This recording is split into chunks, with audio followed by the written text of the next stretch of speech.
Parlons à présent des préparatifs des élections législatives dont le premier tour est prévu le 24 novembre prochain et le second le 15 décembre. L'heure est à la distribution des dernières cartes NINA et à la révision des listes électorales. Adama Kodjo et Brima Koulibaly se sont rendus au ministère de l'administration territoriale, de la décentralisation et de l'aménagement du territoire pour en savoir plus sur l'état des préparatifs. Suivant leur reportage. Le 24 novembre prochain et 15 décembre sont les deux dates prévues pour la tenue des élections législatives au Mali. Pour réussir la mission, les agents du ministère en charge de l'organisation des élections sont en pied d'œuvre depuis septembre. À cet effet, un chronogramme d'action a été élaboré par le ministère de l'administration territoriale pour renforcer les acquis. En ce qui concerne le matériel électoral, à ce niveau-là, nous pensons que nous allons mettre tout juste le complément. Nous avons le matériel que nous avons géré pendant l'élection présidentielle. Donc à ce niveau-là, il n'y a pas de problème majeur.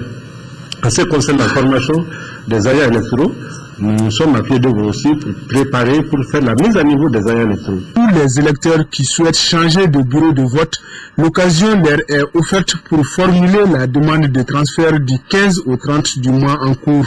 Un citoyen qui aujourd'hui figure dans la liste électorale avec les données biométriques, il est possible pour lui d'aller au niveau de sa commission d'accueil pour exprimer son désir et en ce moment, la commission, en toute connaissance de cause, fera l'opération. La participation massive des populations aux différents scrutins est une préoccupation majeure des autorités en charge des élections.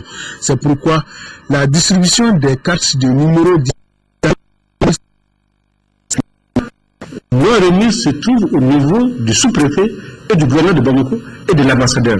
Donc, les citoyens ont la possibilité d'aller au niveau du gouverneur de district Bamako, au niveau de son ambassade ou de son consulat, ou au niveau de son sous-préfet pour aller retirer sa carte.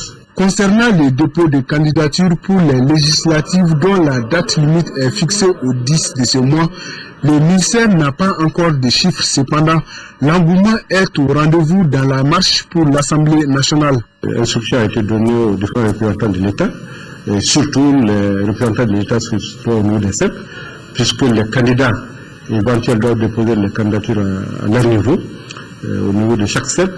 Donc, que ce soit un candidat, que ce soit un parti, un groupement de partis, ils ont la possibilité de déposer la candidature ou les candidatures au niveau des représentants de l'État.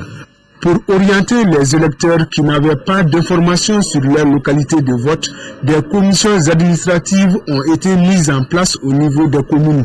À titre de rappel, seuls les détenteurs des cartes NINA auront droit à l'accès des centres de vote pour accomplir leurs devoirs civiques.